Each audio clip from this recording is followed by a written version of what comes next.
On n'est pas du monde, une émission proposée par l'équipe du Verbe, avec Antoine Malenfant et James Langlois.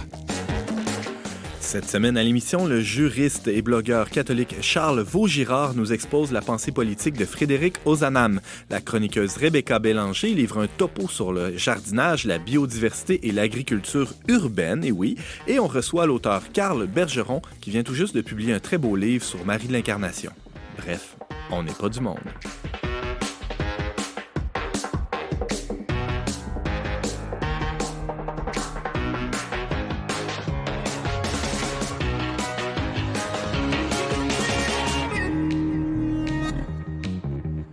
Bonjour à tous, bienvenue à votre magazine culturel catholique. Ici Antoine Malenfant en compagnie de James Langlois, impayable co-animateur. Bonjour James. C'est pas insolite? Non, impayable aujourd'hui, ça veut dire, ça peut vouloir dire qu'on peut pas l'acheter. Qu'on peut pas l'acheter, mais ou qu'on peut pas le payer. C'est selon. Qu'est-ce que tu choisis? Ouais, c'est les deux. Non, moi j'ai choisi ça parce que t'as pas de prix, t'as une immense valeur à mes yeux et je suis très reconnaissant de pouvoir faire ce travail avec toi. Comment vas-tu? Merci, c'est gentil. Ben, sais-tu, il y a d'autres choses qui est impayable, c'est la nouvelle infolette du Verbe. Hein? Je vais en reparler, même si Simon en a parlé en fin d'émission la semaine passée. Mais voilà, vous savez, l'infolette, c'est un moyen vraiment pour rester connecté à tout ce qui se fait au Verbe, même savoir un peu plus ce qui se passe dans nos bureaux. Et l'infolette qu'on a depuis plusieurs années, bien là, on a une nouvelle mouture. Donc, c'est l'occasion, si jamais vous n'y êtes pas abonné, de vous inscrire. Vous allez sur le-verbe.com/infolettre. Vous avez des nouvelles de tout ce qu'on publie sur notre site web, des chroniques radio de la semaine.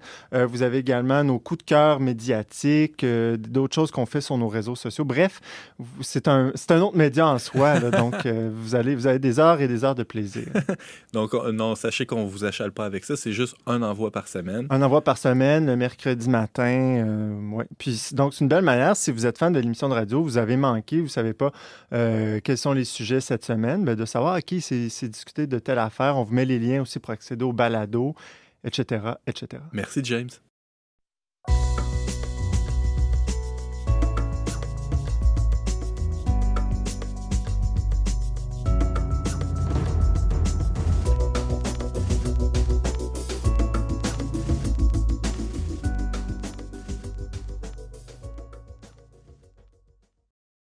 Dans son numéro spécial du printemps 2020 intitulé « Embrasser la fin du monde », le magazine Le Verbe proposait un portrait de l'un des cofondateurs de la Société Saint-Vincent-de-Paul, le bienheureux Frédéric Ozanam.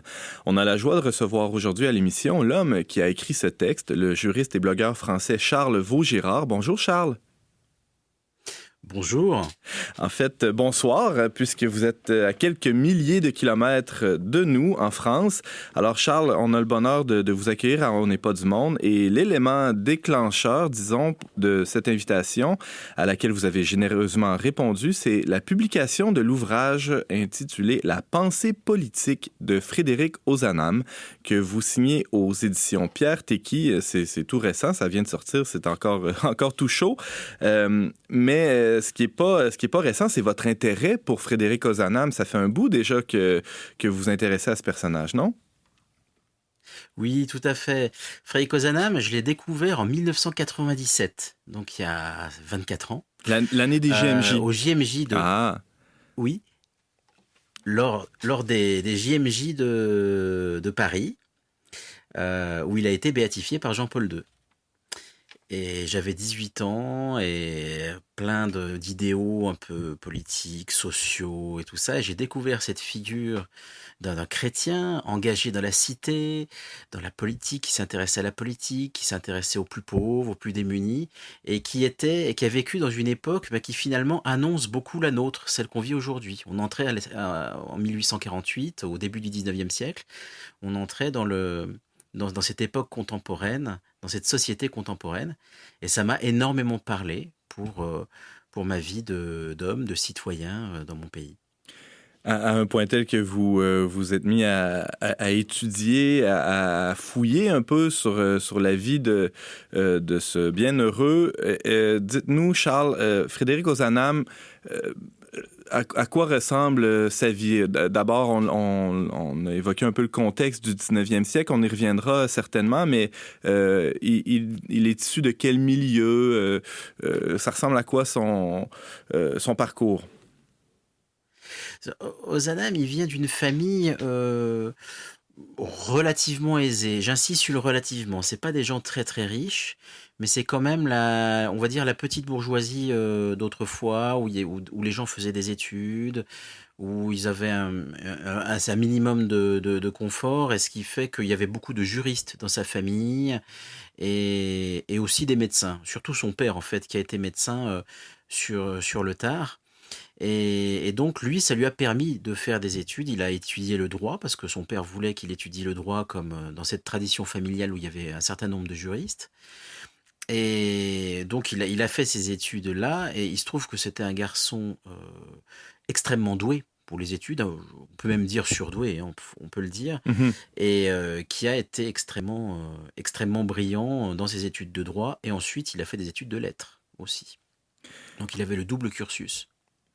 Et il a enseigné, je crois, à la fois l'une et l'autre de ces disciplines, non? Exactement, exactement. En fait, à la sortie de ses études de droit, il se destinait à la profession d'avocat. Enfin, son père lui avait destiné à la profession d'avocat, mais il a plaidé très peu de temps parce que ce métier ne lui convenait pas, ne lui plaisait pas. Bon, c'est comme ça. Et donc, il s'est trouvé plutôt une vocation dans l'enseignement. Donc, il a d'abord enseigné le droit pendant une période assez courte, hein, qui a duré un peu plus d'1 an. Il y a un cours de droit commercial qui est excellent, que j'ai étudié, hein, qu'on peut lire. Et ensuite, il a réussi le concours d'agrégé des facultés, donc un des premiers en France. C'est l'agrégation remonte à cette époque-là, ce grand concours, pour enseigner à l'université. Et donc, il a fait son concours d'agrégé des facultés en lettres, parce qu'il avait réussi à côté, il avait fait des études de lettres où il avait eu un doctorat en lettres. Et ça lui a ouvert les portes de la Sorbonne. C'est-à-dire que c'est là où il a pu enfin devenir professeur, d'abord suppléant très peu de temps, et ensuite titulaire à la Sorbonne, et faire cette belle carrière universitaire qu'il a eue, où il a notamment été en enseignant la littérature étrangère. Eh bien, il est devenu en quelque sorte un spécialiste du Moyen Âge. Il est vraiment devenu un historien du Moyen Âge, assez précurseur d'ailleurs. Mhm. Il a Donc, eu une brillante carrière de professeur, ce Frédéric Ozanam, et tout ça s'est déroulé au cœur d'un siècle fort mouvementé, le 19e siècle français, en fait la première moitié du 19e siècle, qu'on appelle aussi le siècle des révolutions. En 1 minute, Charles, tu peux nous décrire, pour nous, là, pauvres Québécois, qui sommes un peu incultes, de quoi il s'agit, là? Pourquoi on qualifie ce siècle-là d'aussi tourmenté? Eh bien, parce qu'en fait, dans la suite de la Révolution française de 1789, tout a été bouleversé, et la France a connu des convulsions révolutionnaires à plusieurs reprises au 19e siècle. Ça a été le cas en 1830, où la restauration des anciens rois les rois ont été renversés. Le roi Charles X a été renversé pour un autre régime qui était une monarchie plus libérale, avec une autre dynastie, enfin une autre branche de la dynastie qui n'était pas légitime d'ailleurs, qui était cadette, en 1830. Donc 18 ans plus tard, 1848, là encore une nouvelle révolution qui renverse cette monarchie qu'il y avait, pour mettre cette fois-ci la République. Et République qui a duré que 4 ans, parce qu'au bout de 4 ans, le premier président de la République de l'histoire de France, Louis-Napoléon Bonaparte, a fait un coup d'État pour se faire couronner empereur, comme son oncle Napoléon Ier, qui avait été empereur 40 ans avant. Donc voilà, et lui-même il a fini, c'est une guerre qui a mis un terme au règne de Napoléon III en 1870, mais une guerre qui a déclenché aussi des mouvements révolutionnaires et un changement de régime. La République est revenue cette fois-ci pour rester jusqu'à nos jours. Ah Donc oui. là, ça s'est stabilisé. Et toute cette histoire de la France, elle est intimement imbriquée à l'histoire personnelle. En tout cas, les deux sont interdépendants. L'histoire personnelle ou l'histoire de la pensée politique de Frédéric Ozanam. Et c'est ce qu'on peut voir d'ailleurs dans ce livre que vous signez, Charles Vaugirard, La pensée politique de Frédéric Ozanam, une vision pour notre temps. Et dans ce livre-là, on peut voir qu'à partir de 48, et peut-être un peu aussi avant, mais spécialement à partir de cette révolution de 48, ça devient de plus en plus clair, en tout cas dans les écrits d'Ozanam, que pour lui, les idéaux de liberté, d'égalité, de fraternité, c'est rien de moins que les fruits politiques de l'Évangile. Alors, Charles Vaugirard, Ozanam, comment il en est venu à affirmer ça avec autant d'assurance? Il y a eu tout un itinéraire politique, c'est-à-dire que déjà, il a vu que les royalistes de l'époque qui finalement combattaient en quelque sorte les libertés modernes, les nouvelles idées de liberté, d'égalité et de fraternité. Pourquoi? Tout simplement parce que il y a une idéologie un peu qui s'est constituée de nostalgie du passé, d'idéalisation du passé, et une idéologie assez manichéenne qui rejetait un peu la Révolution française dans son ensemble, comme on dit, jeter un peu le bébé avec l'eau du bain. Mm-hmm. Or, Ozanam et beaucoup d'autres à cette époque-là, en fait, autant ils rejetaient les crimes qu'il y avait eu pendant la Révolution française, des crimes abominables, que personne ne voulait revoir. Mais il disait, mais il y avait aussi les droits de l'homme, il y avait aussi les libertés, l'égalité, il y avait aussi ces idées-là qui pouvaient être bonnes, et il fallait essayer d'appliquer ces idées sans les dérives totalitaires et criminelles qu'il y avait eu en 93, par exemple. Donc, il essayait de faire ce tri, de sortir d'une pensée un peu manichéenne, un peu binaire. Et il a vu que finalement, les royalistes de son temps, majoritairement, n'étaient pas comme ça. Que la République, finalement, il l'avait étudié, rejoignait l'Évangile à condition, bien sûr, de suivre une éthique chrétienne, finalement.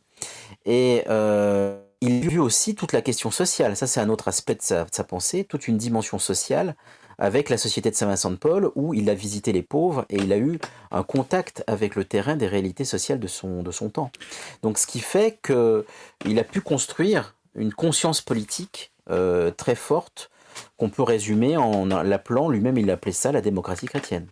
C'est intéressant ce pont qu'il fait, qu'il construit entre à la fois l'ancien monde et le nouveau monde, en fait le nouveau régime qui est en train de prendre forme à ce moment-là en France, mais aussi un autre pont qui est celui qu'il trace entre le monde intellectuel et les hommes lettrés, même dont certains sont issus de l'aristocratie de l'époque, et les milieux plus populaires, ouvriers. Comment c'est arrivé dans sa vie, ça, ce désir d'engagement-là auprès des plus démunis? Eh bien, en fait, c'était quand il était étudiant, il avait 20 ans exactement. Il défendait l'Église dans des disputations, dans des débats avec des jeunes étudiants qui étaient non-croyants. Il faisait ça dans ce qu'on appelait une structure qui s'appelait la conférence d'histoire. Et un jour, un jeune étudiant socialiste, saint-simonien exactement, bon ça c'est un détail, mais socialiste, lui disait, mais écoutez, vous défendez l'Église dans ce qu'elle a fait dans le passé, dans son histoire, pour ce qu'elle a fait auprès des pauvres, auprès de tout ça. C'est très bien ce que vous dites du passé de l'Église. Mais vous, toi Frédéric, aujourd'hui, tu fais quoi pour les pauvres ? Et Frédéric, il a constaté, je fais pas grand-chose. Voilà, il a eu l'honnêteté intellectuelle de reconnaître qu'il ne faisait rien. Ah ouais. Et que ses copains avec lui, chrétiens non plus, ils faisaient pas grand-chose. Et ils se sont dit, écoutez, on va essayer de faire quelque chose. Et ils se sont réunis, ils ont créé un petit groupe qu'ils ont appelé la conférence de charité, vous voyez, en faisant écho à la conférence d'histoire. Et c'est comme ça que la Société de Saint-Vincent-de-Paul est née. Et cette décision, cette première réunion, était le 23 avril 1833, pour l'anniversaire exactement des 20 ans de Frédéric. Voilà, c'est une coïncidence, mais qui est assez amusante. Il s'est fait un beau cadeau, on peut dire. Oui, c'est un beau cadeau, exactement. Exactement, oui. Et c'est intéressant parce que toute l'originalité de sa pensée politique puise dans cette expérience du terrain, ce qui n'était pas le cas de tous ses contemporains. Exactement, exactement. Quand on lit certains de ses textes, notamment en 1848, La lettre aux gens de bien, où il interpelle la société française, on voit, on sent, comme on dit, on sent le terrain. On voit quelqu'un qui connaît la réalité des faubourgs, qui sait ce que pensent les gens. Il faut savoir que ses contemporains, souvent, avaient peur des ouvriers. Hmm. Ils avaient peur à cause, justement, de 1793, à cause des idées... ce qui allait devenir le marxisme plus tard, on ne parlait pas encore de marxisme, mais ce qui allait devenir le marxisme plus tard commençait à émerger et commençait à se répandre. Et il y avait une peur de ces ouvriers qui vidaient les campagnes. Hein. Les campagnes se vidaient, on arrivait massivement dans les faubourgs.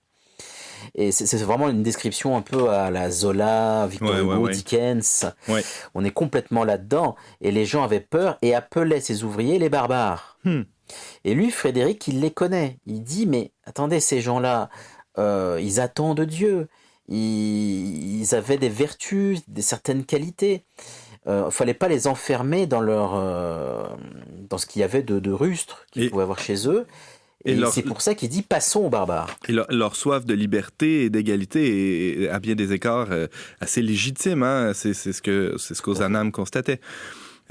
Charles Vaugirard, il nous reste une petite minute pour déjà penser à la postérité, parce que, on le sait, Ozanam a été directement ou pas une certaine inspiration, en tout cas, qui a permis de jeter les bases d'une doctrine sociale forte avec Rerum Novarum, quelques années plus tard, hein, une quarantaine d'années après sa mort, cette encyclique sociale du pape Léon XIII. Et aujourd'hui, comment Ozanam peut aider les chrétiens à vivre dans la cité, selon vous, Charles? Je crois qu'il peut nous aider déjà à vraiment susciter un engagement dans la cité, que ce soit en politique pour se présenter à des élections, que ce soit auprès des pauvres avec des associations pour visiter les pauvres chez eux, aller les voir, aller les comprendre. Et puis aussi, chez Ozanam, toute une dimension de recherche de la sobriété. D'une économie qui soit au service de l'homme. On ressent déjà dans ces textes des choses qui vont annoncer Laudato Si. Bah ouais. Sur la nature, quand il dit parfois qu'il ne faut pas... La nature, elle est faite pour être cultivée et non pour être saccagée. C'est très impressionnant. Wow. On voit déjà l'écologie intégrale qui arrive là.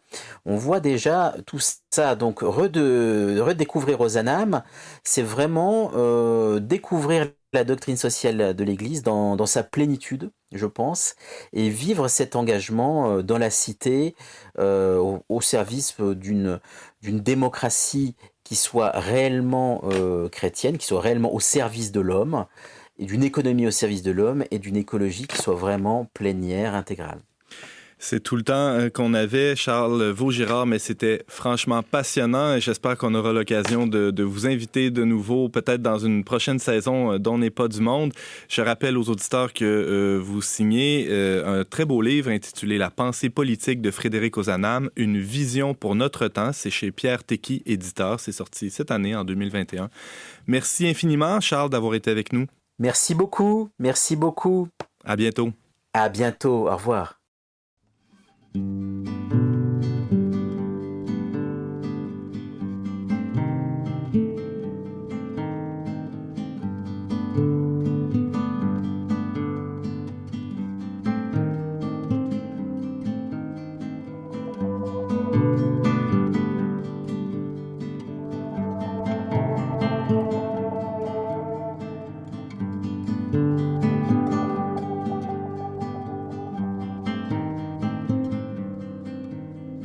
Lately, I've been alone, walking on a narrow line. I've been alone, and lately, I've been thinking too much and not enough about what is missing. Now I'm lost at sea, looking for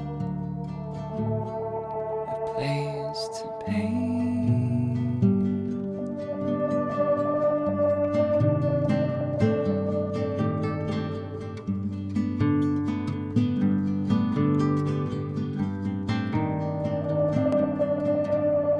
Lately, been too high. Makes everything look pretty dark while coming down. And lately, I've been crying, breathing in and breathing out the words of my heart. Now I'm lost at sea, looking for a place to be. Now I'm lost at sea, looking for a place to be.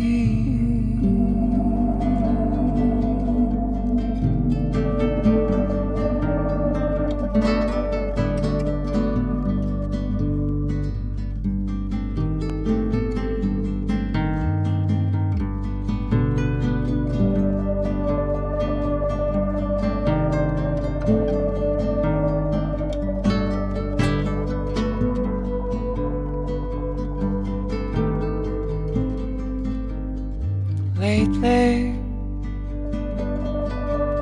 I've been alone, walking on a narrow line. I've been alone, been alone.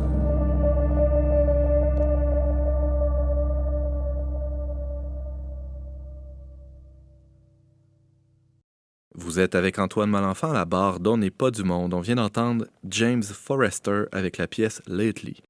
Le printemps est déjà bien entamé et pour plusieurs d'entre nous, les semis initiés dans les petits pots dans la verrière ont pris le chemin du jardin. Quel bonheur que celui d'avoir les ongles salis par la terre et le bout du nez rougi par le soleil de juin. Ce bonheur de jardinage peut sembler tout léger, mais il n'est pas exempt d'incontournables enjeux sociaux et c'est de tout cela que notre chroniqueuse Rebecca Bélanger voulait nous jaser aujourd'hui. Salut Rebecca! Bonjour Antoine. Un peu plus tôt ce printemps, j'ai vu sur le fil Facebook de ta douce moitié, de ton chéri, qui a arraché tout le gazon devant votre maison avec un gros rotoculteur pour un ami de la nature comme lui. C'était quand même un peu troublant là, de le voir enlever de la verdure. Je m'en suis pas remis encore. Ouais, hein, rien de moins. Je pense que nos voisins ne se sont pas encore remis. Il était tanné des pissenlits. Ça, En fait, non, moi j'aime les pissenlits. J'ai pas de pas de problème avec les pissenlits, mais effectivement, en fait, on a détourbé, puis ensuite on a retoculté. Ce qui est une méthode un petit peu agressive. Tu as raison de pas t'en être encore remis, Antoine. Mais idéalement, on aurait occulté notre sol, c'est-à-dire qu'on aurait mis une bâche noire sur notre sol pendant 1 an pour tout tuer. Mais écoute... pas de temps à perdre. Pas de temps à perdre. Puis, pourquoi remettre à l'année prochaine le jardin de cette année? En fait... j'imagine les enfants commençaient à avoir faim, là, fait que là, fallait que ça produise. Ouais. C'est ça, tu sais, les tomates du mois d'août de l'année passée sont mangées depuis belle lurette.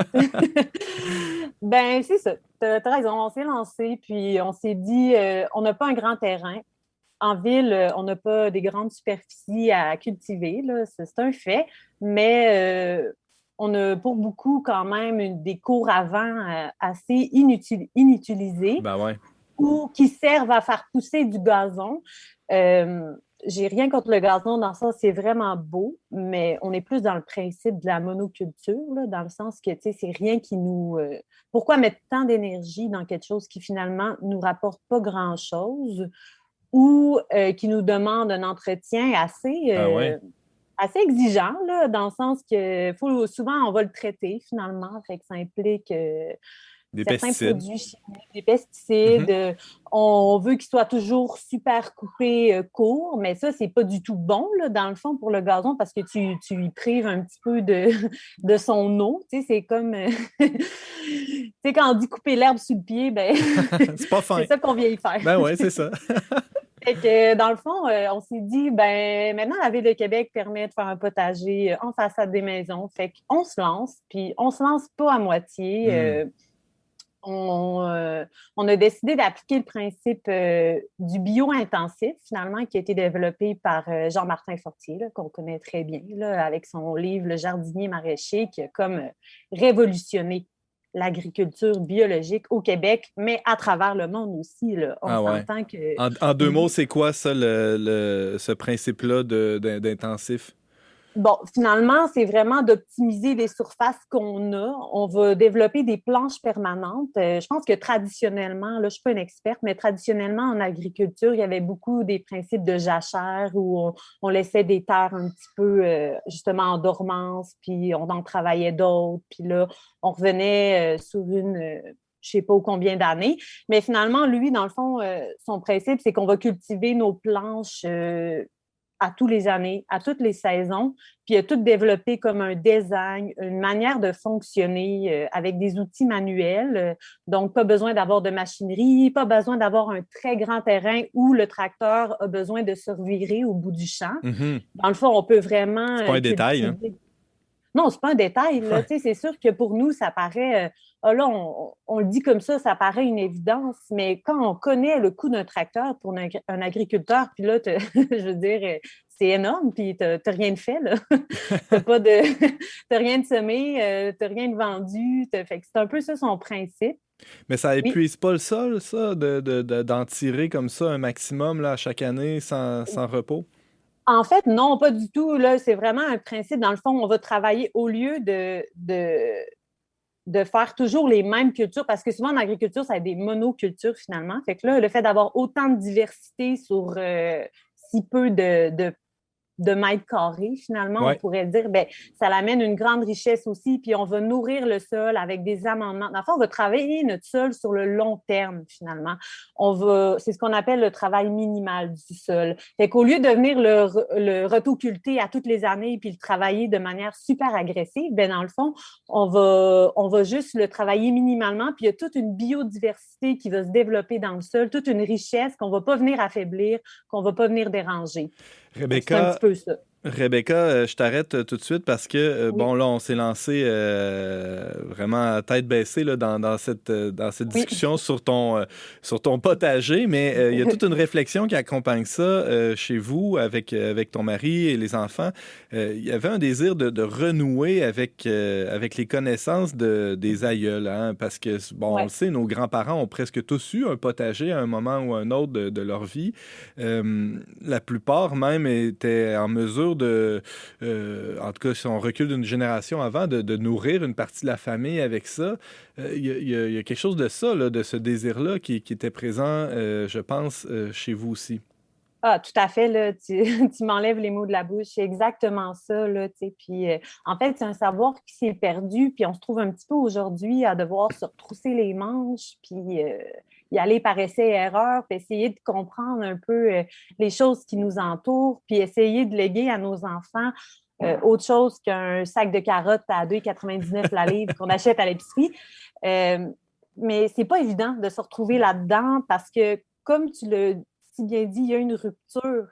Mais moi, je sais pas pour toi, je sais pas pour les gens qui t'entourent, mais quand je regarde autour de moi, c'est pas rare que ça crée beaucoup d'émoi, le potager. C'est comme si ça coule dans nos veines. C'est comme si, je sais pas, tu sais, c'est pas long que dès qu'on a les mains dedans, voyons, on en demande, puis ça nous appelle. Je pense que ça fait partie de notre nature. Puis, on est co-créateur, mais c'est vraiment un acte de co-création. Mm-hmm. Puis c'est un acte aussi d'humilité parce que, dans le fond, quand tu jardines, tu fais face à tellement de choses que tu ne contrôles pas. Tu parlais des semis tantôt, mais tes tomates que tu as parties en semis au mois de mars, là, ben, tu vas les récolter seulement au mois d'août. Puis... si tout va bien. Si tout va bien. Si tout va bien, tu ne sais pas. T'sais. Fait que c'est désarmant, mais en même temps, c'est excitant. Fait que de transmettre ça à nos enfants, de peut-être les outiller un petit peu plus pour le futur, qu'ils sachent ces choses-là un peu d'avance aussi, comme nos grands-parents savaient, comme nos grands-mères se nourrissaient de leur potager. On ne prétend pas, là, nous autres, qu'on va être autosuffisants puis qu'on n'ira plus jamais à l'épicerie. C'est pas ça du tout, mais c'est peut-être un petit peu de remettre les choses en perspective puis de remettre l'alimentation à la bonne place. au cœur de la vie. C'est ce qui nous nourrit, finalement. Mhm. C'est pas banal, là. C'est quelque chose, en fait. C'est Fait que choisir. C'est choisir d'être dépendant, d'être davantage dépendant des éléments, de la nature, du temps qu'il fait, que d'être dépendant de l'évolution des prix sur le marché, là, c'est ça? exactement. Tu sais, on nous présente beaucoup, tu sais, la nourriture par les prix. Tu sais, c'est quand même curieux, finalement, parce Ah ah. que, dans le fond, tu sais, la première chose qu'on va se demander, c'est qu'est-ce que ça coûte? Bon, c'est toute notre société là, qui Le fonctionne jambon comme est-tu ça. en spécial cette semaine, C'est Rebecca? ça. Ouais. Tu sais, mais finalement, tu sais, tu parlais des saisons, mais il y a quelque chose de beau là-dedans aussi. Il y a quelques semaines, j'ai été cueillir des têtes de violon avec mes enfants. Mais moi, j'ai appris ça d'un monsieur qui était comme un grand-père pour moi, qui amenait ma mère à cet endroit-là, puis ma mère m'a amené à cet endroit-là pour les cueillir. Fait que tout ça, ça s'achète pas. Il n'y a pas de Mhm. prix pour ça. Mhm. Mais mon mari, il me disait, mais voyons, tu sais, t'es sûr que ça se mange? Mais tu sais, je disais, ben, je veux dire, ça fait des décennies qu'on va là, puis qu'on en cueille, puis qu'on en mange. Fait que oui, je suis sûre, mais si tu veux que j'aille une fiche technique, tu sais, claire qui te prouve, ben je peux pas. Ouais. C'est un savoir qui m'a été transmis. Fait que c'est un petit peu ça. James? Oui, tantôt, Rebecca, tu parlais du gazon là, en introduction, comme quoi on peut investir beaucoup de temps pour prendre soin de son gazon. Mais concrètement, pour vous, ça vous demande quoi comme investissement de temps et d'énergie, faire un potager comme ça? Ben, c'est pas immense, mais d'une certaine dimension sur votre terrain.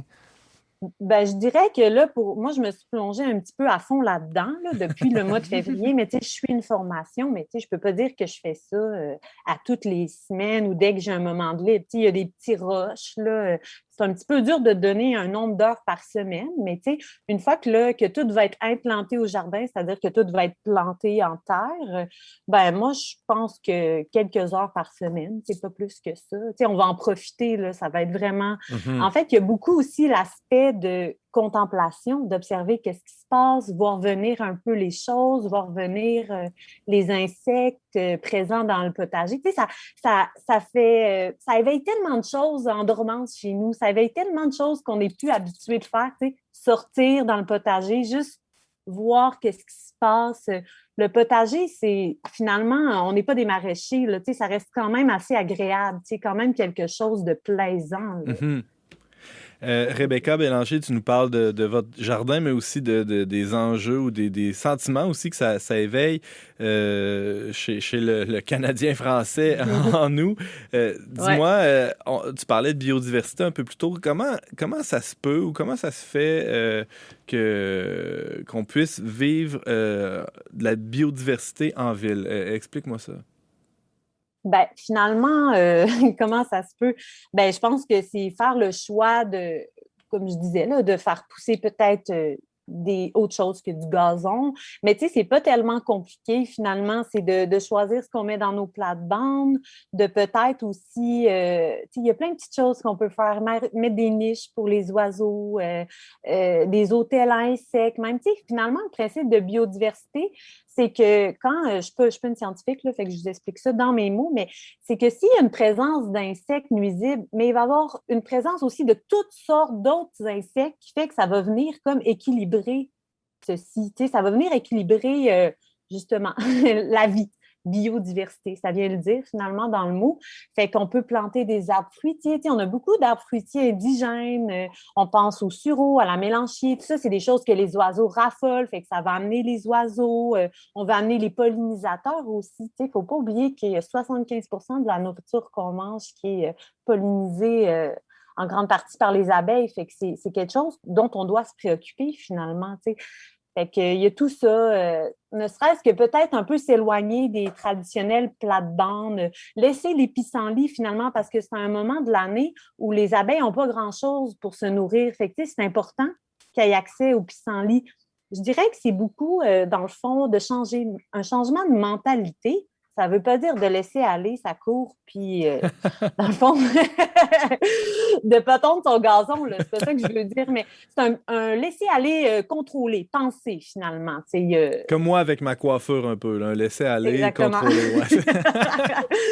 C'est belle comparaison. Fait que, ben, c'est ça, des arbres fruitiers, des choses dont les oiseaux, les papillons raffolent finalement, des niches. C'est toutes des petites choses qu'on peut faire puis que les enfants aiment faire aussi avec nous. Là. C'est pas très compliqué non plus. Il nous reste une petite minute, Rebecca Bélanger. Je pense que tu as des ouvrages ou des films là, à nous référer qui pourraient nous lancer là, sur cette voie-là ou nous éclairer sur les enjeux du jardinage à la portée de tous. Oui, ben, pour parler de jardinage à la portée de tous, il y a l'Académie potagère, là, qui est une formation qui est en fait faite par un peu des disciples justement de Jean-Martin Fortier, là, qui, dans le fond, applique les techniques de maraîchage au potager pour avoir une abondance aussi, une certaine quantité. C'est ça qu'on recherche. Un très bon essai que je viens de lire, Le temps des récoltes d'Élisabeth Cardin, dans le fond, qui est un peu une ode à la nature, à nos origines, finalement, dans le fond, qui explique des bonnes raisons pourquoi on devrait se soucier de ce qui entre dans nos assiettes. Puis, il y a aussi 2 excellents films, La ferme et son état de Marc Séguin. Ça va plus, c'est plus les enjeux agricoles, mais en même temps, je pense que, mais c'est vraiment les enjeux propres au Québec. Fait que je pense que c'est important si on veut comprendre un peu la main qui nous nourrit. Ouais. Puis, un excellent documentaire sur Netflix qui s'appelle Kiss the Ground, qui explique un peu toutes les richesses du sol, puis pourquoi on doit justement cultiver la biodiversité et s'éloigner de la monoculture. Fait que c'est toutes des bonnes références si vous avez envie de pousser plus loin. Merci infiniment, Rebecca Bélanger. Tu nous parlais de ton jardin et plus encore, merci d'avoir pris le temps de nous partager tout ça. Puis on espère te revoir bientôt. Peut-être que tu auras des récoltes à nous faire déguster la prochaine fois qu'on se J'aimerais verra. bien. Merci à vous, en fait. Ça a passé trop vite. Il y aurait tellement de choses à dire. Salut, à bientôt. Bye bye.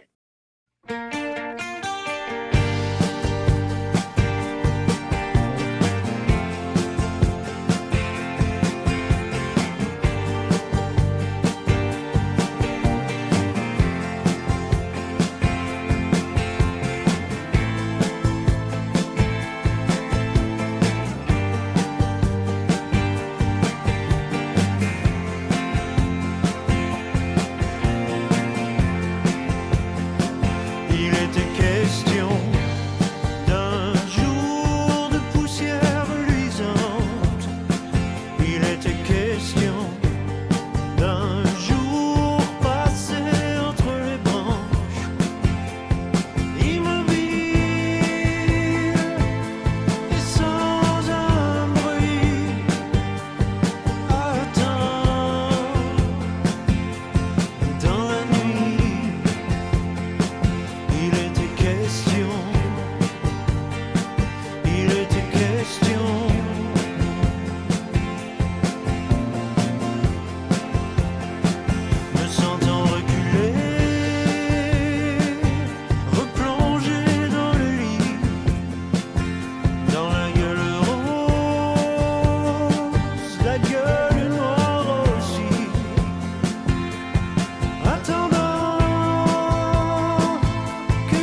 C'est toujours Antoine Malenfant au micro d'On n'est pas du monde. C'était la chanson « Le retour des animaux » interprétée par Nicolet. Depuis qu'elle a lu les relations des Jésuites, Marie Guyard se conjouit à l'idée de subir toutes les croix au milieu du froid dément, des rochers austères et de la forêt implacable, ce qui fait, une fois de plus, de la lecture l'étincelle du désir et de la grande aventure. Fin de la citation. Et cette citation, elle est tirée du tout récent ouvrage de Karl Bergeron intitulé « La Grande Marie ou le luxe de sainteté ». La lecture comme étincelle du désir. Tiens, c'est drôle parce que c'est exactement l'effet que ce petit livre de 80 pages a eu sur nous. Ça a allumé le désir de mieux connaître Marie de l'Incarnation, certes, mais aussi l'auteur de ce curieux essai. Karl Bergeron a accepté l'invitation de se joindre à nous aujourd'hui. Bonjour, Monsieur Bergeron. Bonjour. Merci infiniment d'être avec nous. J'en prie. Alors, Karl, pour les auditeurs qui ne vous connaissent pas, vous êtes né en 1980. Vous avez écrit en 2016 chez Boréal le livre de type essai, journal personnel, Voir le monde avec un chapeau. Et 4 années auparavant, Un cynique chez les Lyriques, un livre sur Denis Arcand et le Québec. Et là, vous venez tout juste de publier, je le disais d'entrée de jeu, La Grande Marie ou le luxe de sainteté. C'est chez Mediapol. Une première question d'abord, Monsieur Bergeron, sur le sujet de ce livre un peu étrange, là, un peu avec un sujet, oui, un peu décalé, disons, avec l'air du temps. Les premières lignes de votre essai campent bien le sujet, ou on devrait peut-être dire les sujets, parce que vous écrivez ce livre. Vous écrivez que ce livre, c'est l'histoire d'une nation, d'un peuple, bien sûr, mais c'est aussi l'histoire d'une mystique et d'une grande littéraire. Or, jamais dans la lecture de cet essai, on sent que l'une des deux histoires, celle de la nation ou celle de Marie de l'Incarnation, prend le dessus ou se sert de l'autre.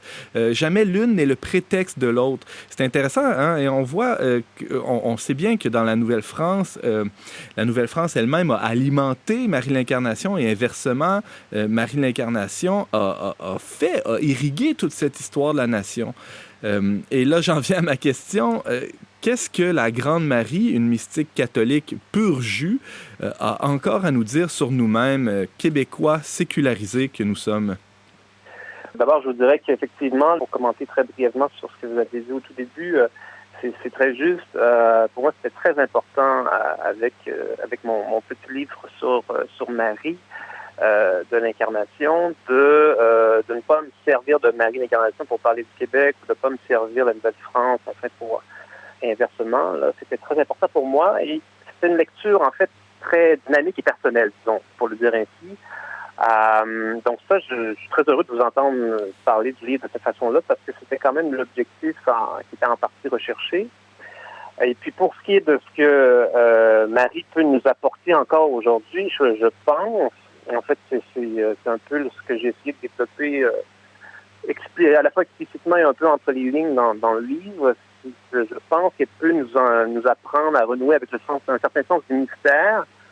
Le mystère comme voie d'accès privilégiée à la connaissance et à la vérité. Et ce qui tranche quand même avec, pour ainsi dire, avec la théologie de la modernité, qui ne va pas tout à fait dans ce sens, qui prétend au contraire évacuer le mystère pour aller plus immédiatement au contact de la connaissance et de la vérité. Donc ça, c'est le premier point.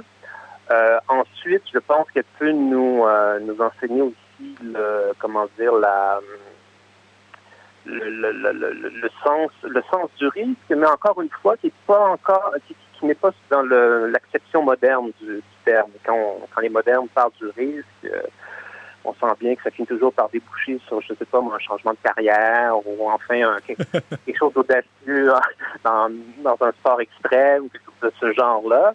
Là, c'est un risque métaphysique, si vous voulez, un voyage intérieur et le sens du voyage intérieur. Et je suis tout particulièrement content du choix de la maison d'édition pour l'illustration de la page d'ouverture. On voit une caravelle là, sur l'océan et puis c'est vraiment dans une perspective de l'aventure intérieure de renouer avec le sens de l'aventure intérieure que j'ai abordé la lecture de Marie de l'Incarnation. C'est intéressant, Carl Bergeron, que vous évoquiez la question du mystère. Et bon, le risque, on y reviendra, je l'espère bien, un peu plus tard. Mais la question du mystère, c'est comme mode d'accès à la connaissance, c'est complètement en porte-à-faux avec notre époque. Vous le soulignez très justement. On est depuis au moins 2 siècles en plein rationalisme et bon, le mode privilégié, disons, d'accès à la connaissance, c'est l'université, c'est la raison, hein, avec un grand R. Alors, il n'y a pas quelque chose d'un peu à la fois ringard et courageux dans cette démarche que vous avez entreprise? Oui, mais oui, je suis très heureux d'apparaître comme totalement décalé parce que je pense qu'on a besoin d'une mise en retrait, si vous voulez, par rapport à par rapport à la certitude de l'orthodoxie moderne, rationaliste. Je pense qu'on est arrivé à la fin d'un cycle. Quand on lit, par exemple, les romans de Michel Houellebecq, on comprend bien que c'est une civilisation qui est dans un certain épuisement. Donc, que toute l'aventure dite positiviste, rationaliste, bute sur une impasse, ouvre sur une atomisation de l'existence, une dissociation, une multiplication dans le pire sens du terme, c'est-à-dire une prolifération c'est-à-dire le sens de l'unité, finalement, l'unité de l'être qui s'est perdu, et qui fait souffrir, je pense, beaucoup de gens. Donc, je pense que, bon, pour ce qui est des écrivains, des artistes, des philosophes, enfin, je pense que c'est un peu un appel aussi que je leur lance, c'est-à-dire de s'approprier un peu cette question, cette crise métaphysique, pour commencer d'apporter des réponses, d'engager, si vous voulez, un dialogue avec des grandes figures qui, a priori, nous apparaissent comme totalement étrangères, par exemple, comme les grands mystiques, donc Marie de l'Incarnation, et qu'au fond, c'est peut-être, étant donné que nous sommes au fond de la crise de la culture et du sens et du rationalisme, nous sommes au fond que c'est nécessaire désormais finalement de faire preuve à la fois d'un mélange de curiosité et d'humilité et de se tourner vers des figures qui jusqu'à maintenant étaient plutôt marginalisées ou exclues. C'est intéressant parce que vous évoquez à la fois la crise spirituelle, mais aussi la crise culturelle, et elle était une réponse formidable à ce que nous vivons, en ce sens qu'elle était à la fois une mystique, mais aussi une femme extrêmement cultivée. On le voit très bien dans ce livre que vous signez, Carl Bergeron, La Grande Marie ou le luxe de sainteté. Dans un extrait de ce livre très beau, vous rappelez cet épisode où, quelques minutes après avoir vu les sœurs prier et chanter devant leur couvent qui brûlait, un passant dit soit ces femmes sont folles, soit elles sont des saintes. Et c'est intéressant parce qu'il posait presque les 2 termes en contradiction, la folie et la sainteté. Pour nous, modernes, là, c'est assez facile d'attribuer les élans mystiques de Marie de l'Incarnation à une forme de folie ou de déséquilibre. Hein. On le fait aussi, même aujourd'hui, avec les génies, parfois pour justifier notre propre médiocrité. Hein. Ça peut nous arriver. Mais alors, comment on peut lire Marie de l'Incarnation aujourd'hui sans verser dans une lecture anachronique, sans lui plaquer finalement des catégories qui sont désuètes? Oui, ça, c'est vraiment la première difficulté, parce que la tentation est grande, hein, de projeter nos propres certitudes, nos propres préjugés sur une figure comme Marie de l'Incarnation, donc, et de pas résister à la tentation de lui imputer toutes sortes de pathologies. Ça, c'est le réflexe que je trouve condamnable des modernes, de toujours présupposer qu'une sorte de refoulé sexuel, si vous voulez, à la source, une sorte de freudisme maniaque, là, qui voit de la sexualité partout, la sexualité mal canalisée. À chaque fois qu'il y a quelque chose comme une aventure mystique, ils n'arrivent pas à métaboliser ça. Hein, ils n'arrivent pas à symboliser ça. Donc, ils disent, voilà, ça, c'est du sexuel refoulé.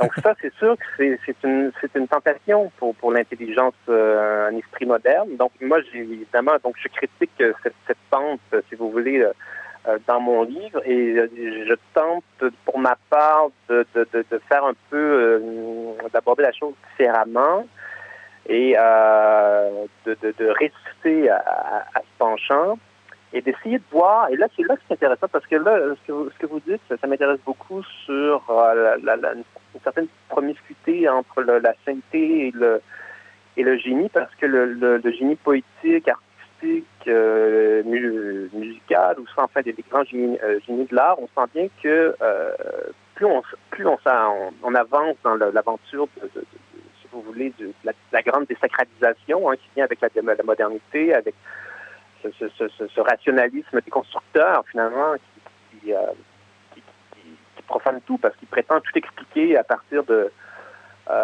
certaines prémices, et puis de prémices positivistes, donc qui supposent qu'il n'y a pas de mystère, en fait. On nous présente ça comme des génies, mais vous voyez, c'est pas vraiment des génies, c'était des gens qui étaient...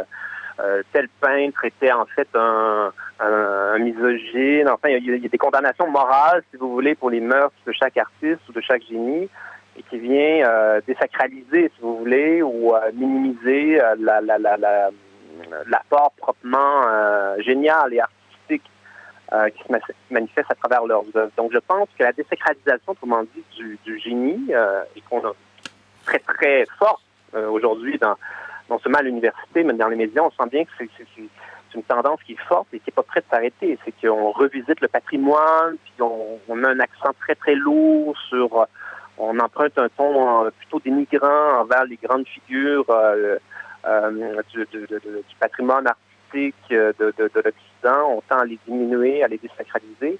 Et ça, je pense que c'est la suite de la première désacralisation, c'est-à-dire la désacralisation des saints aussi, des grands mystiques. Et d'une certaine manière, maintenant que ce travail-là a été fait depuis un certain temps, maintenant c'est autour de ce qui pouvait rester de sacré, autrement dit, au cœur de la culture du passé.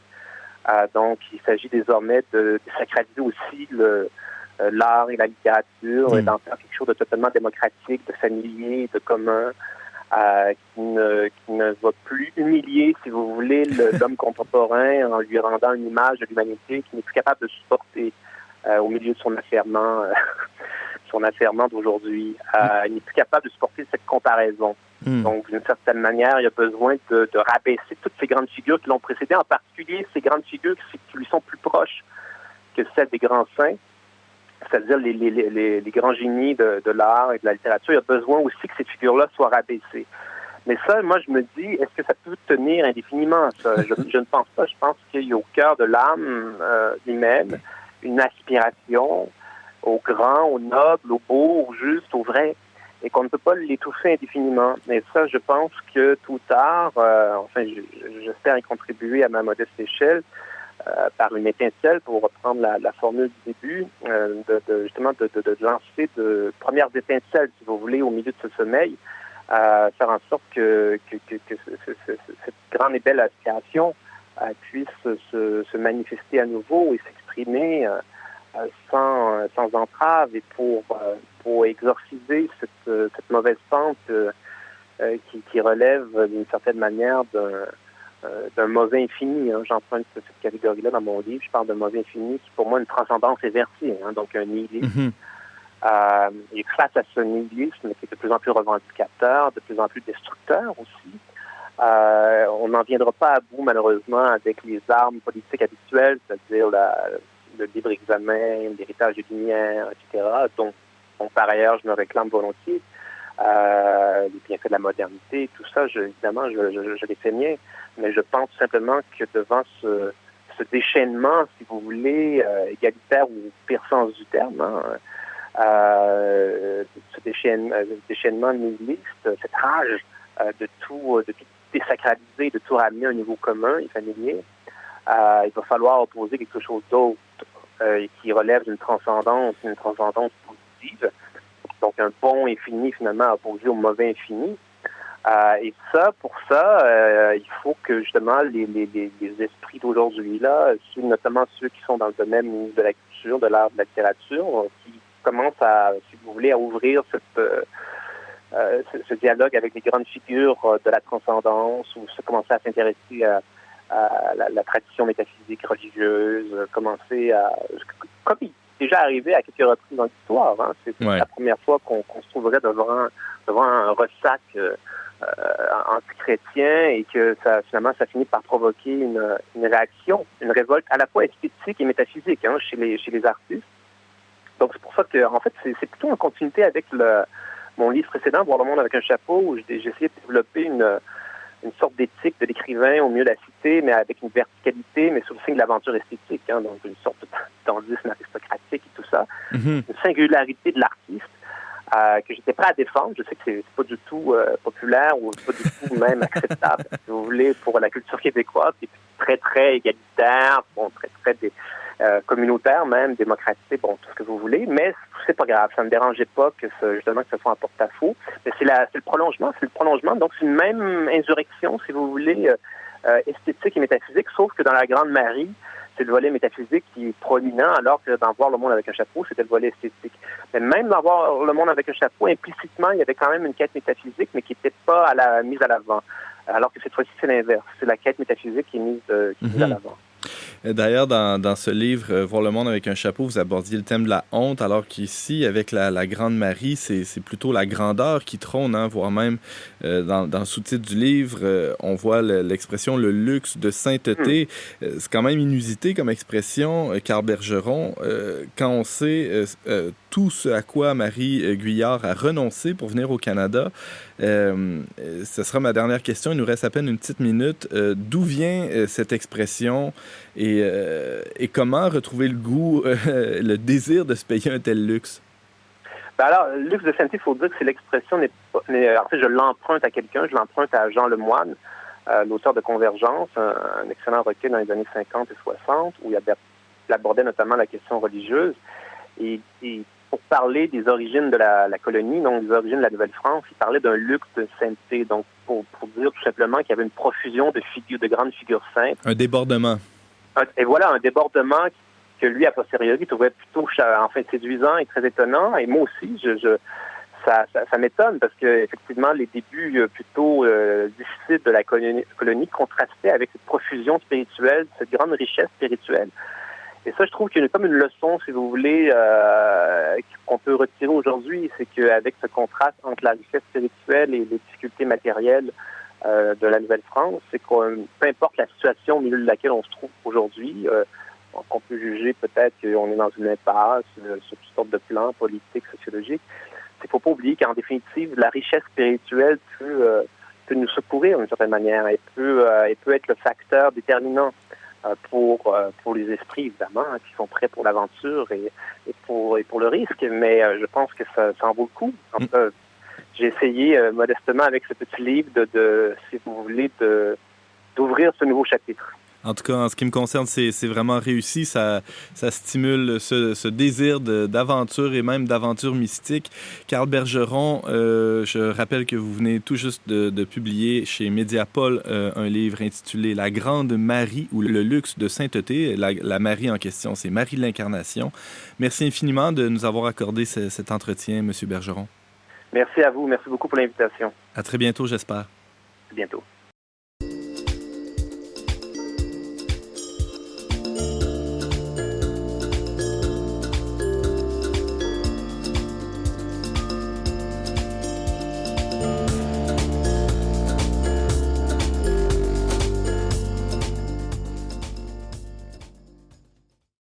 C'est tout pour cette semaine, mais avant de se quitter, James, tu as une suggestion culturelle pour nous. Oui, bien, si vous avez aimé l'entrevue de cette semaine avec Carl Bergeron, sachez qu'il participe à un ouvrage collectif, en fait, le dernier numéro de la revue Argument, dans laquel tu signes aussi un texte, Antoine. Oui, et il y a d'ailleurs pas seulement Antoine, mais beaucoup de nos collaborateurs, dont le père Édouard Chatov, Maxime Huot-Couture. C'est sur le thème « Qu'avons-nous fait de notre baptême ?» Donc, des petits textes de style essayistique qui se veulent réfléchir à la question de la place de la religion, de la foi dans notre société québécoise.